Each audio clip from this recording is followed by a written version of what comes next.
Bonjour à tous, dans cette vidéo on va corriger ensemble l'exercice 7 qui s'appelle étude d'un skieur. Donc on étudie le mouvement d'un skieur qui descend une piste descendante, qui fait un angle alpha avec l'horizontale. On a une force de frottement fluide moins lambda V.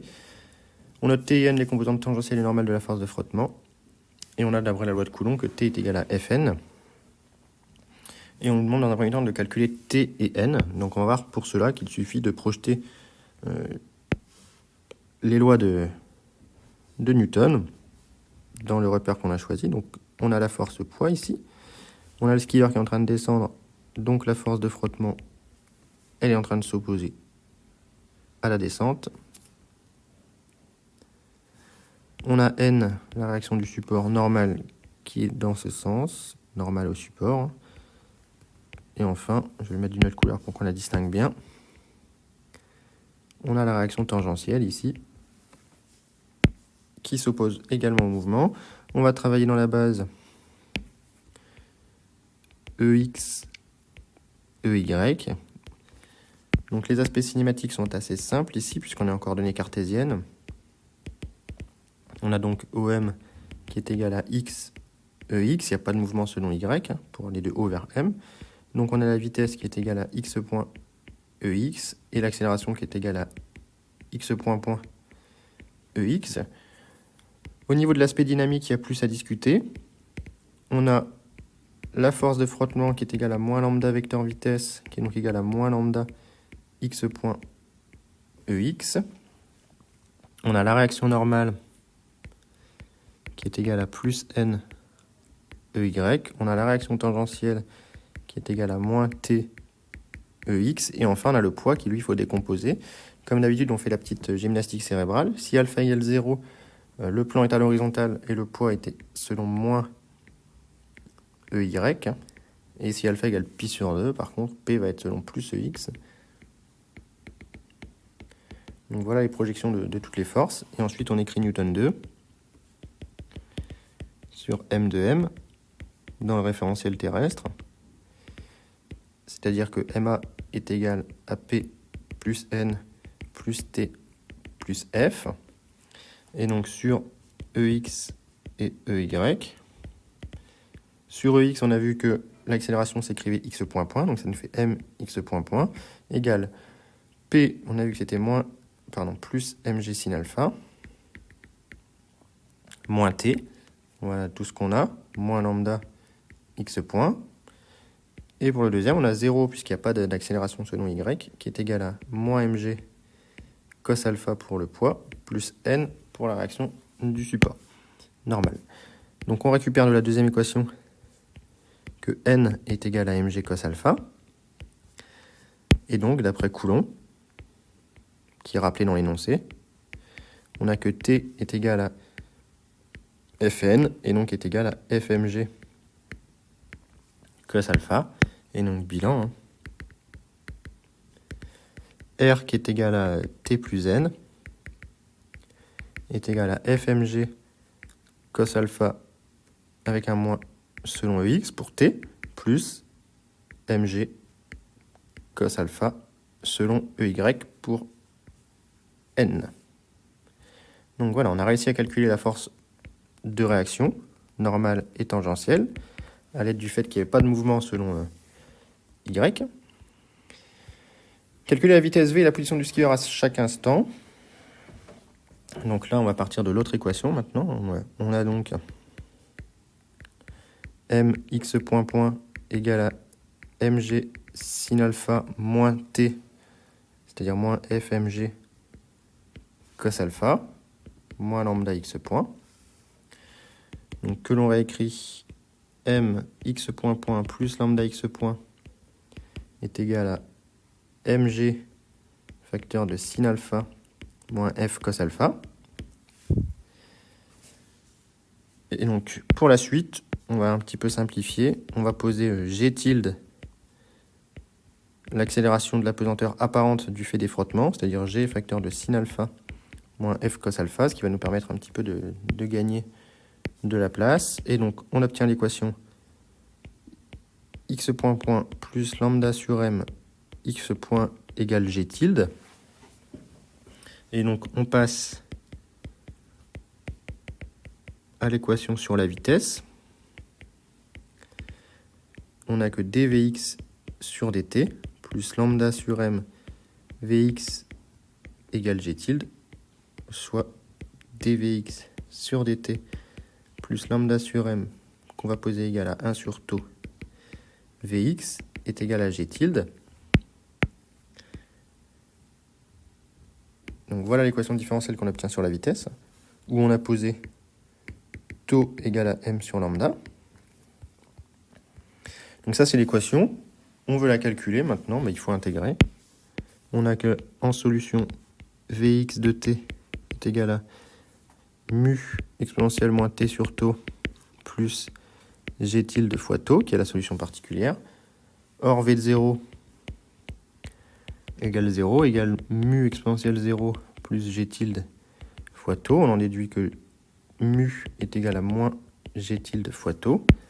Et donc, on en déduit que Vx de t est égal à g tilde fois tau, facteur de 1 moins exponentielle moins t sur tau. Et donc, le vecteur vitesse v, il est égal à g tilde fois tau, facteur de 1 moins exponentielle moins t sur tau, selon x. Donc, voilà la solution. Et on nous demande également de trouver x. Donc là, il faut intégrer. Et donc, on a que x de t est égal à moins tau g tilde fois tau, facteur de 1 moins exponentielle, Donc, le premier terme, c'est g tilde fois tau, qui s'intègre en g tilde tau fois t, plus tau g tilde fois tau exponentielle de moins t sur tau. Or, x de 0 est égal à 0, est égal à tau g tilde fois tau, c'est-à-dire tau carré en fait, fois g tilde. Et donc on en déduit, ici on a oublié plus la constante d'intégration, qui est égal à tau g tilde fois tau plus mu, c'est égal à mu plus tau carré g tilde. On en déduit que mu est égal à moins tau carré g tilde. Et donc, on en déduit que v, que x de t est égal à tau carré g tilde facteur de 1 moins exponentielle moins t sur tau plus g tilde tau fois t. G tilde fois tau, c'est la vitesse limite. Et voilà ce qu'on obtient. Je vérifie les signes. Attention, j'ai fait une erreur de signe. Ici, le signe devant l'exponentielle est positif. Et par contre, on a moins 1 du fait de la constante mu qui est négative. Donc voilà, désolé pour cette petite erreur. Il faut toujours vérifier un petit peu les signes et ce qu'on écrit. Donc, montrer que le skieur atteint une vitesse limite et calculer cette vitesse limite, on voit bien que quand t tend vers l'infini, on a que v est égal, si on va prendre l'expression à g tilde fois tau, ex, et donc égal à v limite ex. Donc v limite est égal à g tilde fois tau, c'est-à-dire g, facteur de, au vu de ce qu'on avait posé au-dessus, sin alpha moins f cos alpha. Ça, c'était g tilde fois tau, qui était posé au-dessus, c'était m sur lambda.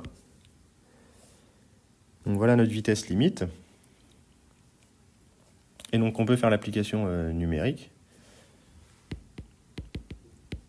Et on trouve comme vitesse limite 57 mètres par seconde.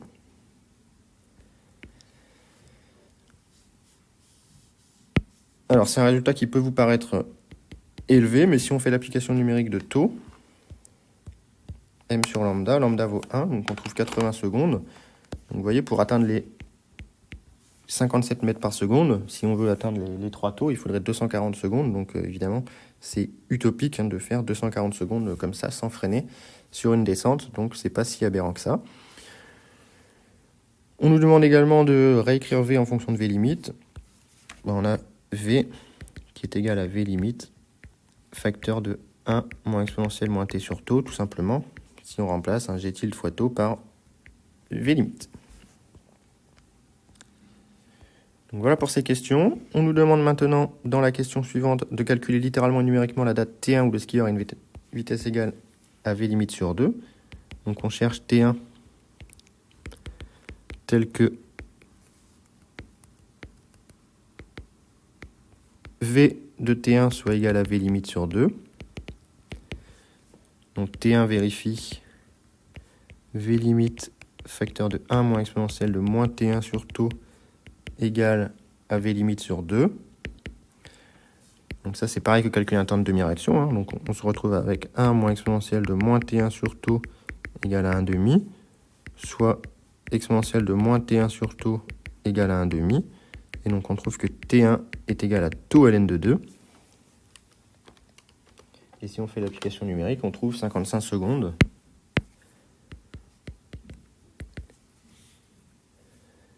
Donc il faut atteindre 55 secondes déjà pour atteindre la vitesse limite sur 2. Et donc si on trace maintenant V en fonction de t, on a une vitesse qui part de 0, décidément, pardon.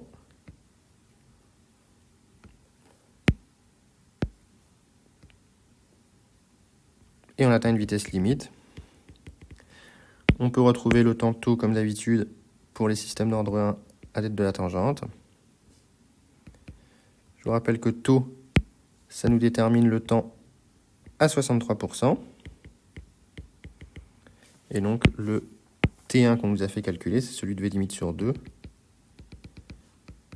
Ici, il est bien plus petit que taux. Donc voilà pour ces premières questions. Alors la dernière question est un petit peu différente. On nous dit que à l'instant T1, le skieur tombe, on néglige la résistance de l'air et on considère que le coefficient de frottement est multiplié par 10. Calculer la distance parcourue par le skieur avant de s'arrêter. Donc on pose une nouvelle origine des temps à T1. On a alors lambda égale 0 et f' égale à 10 fois f. Le coefficient de frottement est multiplié par 10. Donc il vaut maintenant 9. Et on nous demande de calculer la distance parcourue par le skieur avant de s'arrêter. Donc Newton 2 se simplifie un petit peu. On a toujours mx point égale à mg sin alpha moins t, et on a 0 égale à mg cos alpha plus n. Donc on en déduit que mx point est égal à mg sin alpha moins f' mg cos alpha. Donc on en déduit que x point est égal à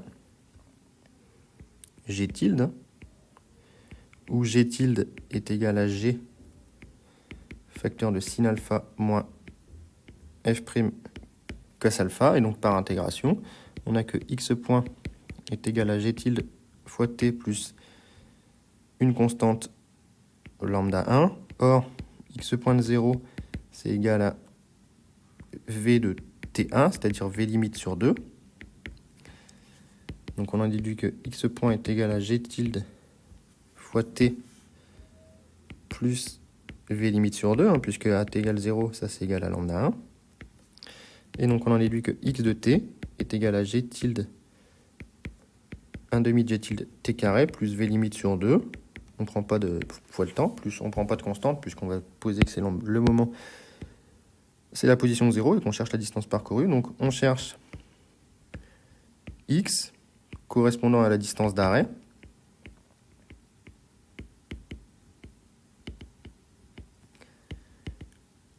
Donc le skieur s'arrête quand x point égale 0, soit en t arrêt g tilde plus v limite sur 2 égale à 0. On en déduit que le temps d'arrêt, il est égal à moins V limite sur 2 G tilde. Et donc la distance d'arrêt, vérifie, 1/2 de G tilde T carré, plus V limite sur 2 fois T, soit cette distance d'arrêt. On remplace T, ici c'est le temps d'arrêt évidemment, moins V limite sur 2G tilde au carré, plus V limite sur 2 fois le temps d'arrêt, c'est moins V limite sur 2G tilde, ce qui nous fait 1/2 de G tilde V limite carré sur 4 G tilde carré, plus moins V limite sur 4 G tilde, ce qui nous fait V limite carré sur 8 G tilde, moins V limite carré sur 4 G tilde, ce qui nous fait moins V limite sur 8 G tilde, où G tilde est négatif, donc il n'y a pas de problème, donc cohérent. Et on peut faire l'application numérique, et on trouve une distance d'arrêt dans ces conditions